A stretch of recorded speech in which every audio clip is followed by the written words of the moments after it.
Thank you for joining this lesson. Number 3 on commercial arithmetic. We taught to calculate the exact value of compound interest earned on 20,000 Kenya shillings for 1.5 years at the rate of 12% per annum, compounded half yearly. So this statement is very key, half yearly. Remember to subscribe to our channel and to also share the link with friends. Amount is usually given by principal into 1 plus the rate, which is usually a percentage, raised to n. Therefore, in this case, we first of all going to evaluate what n is. Remember, compound interest here is being added after every half a year, half yearly, and we have 1.5 years. So with 1.5 years, and each year has 2 halves, we're going to have 3 as the value of n, because the number of half years in 1.5 means in the first year we have 2 halves, then we have another extra half. Therefore, 3 is the value of n. Again, if the rate per annum is 12, then in half a year is going to be 6%.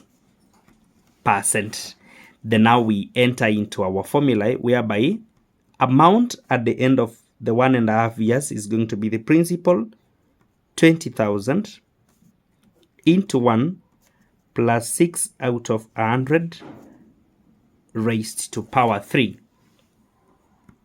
So with this we're going to have 1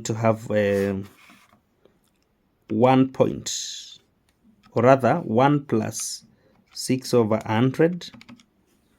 This gives us 1.06. Then we cube it. Then after cubing, now we multiply with 20,000. This gives us 23,820.32. 820.32. So this is the total amount which will have accrued within 1.5 years. But now the question is to calculate the exact value of compound interest. So the compound interest itself will be this amount minus the money which was invested initially, the initial principal. So when we subtract 20,000, we're going to get 3820.32 Kenya shillings as the interest earned.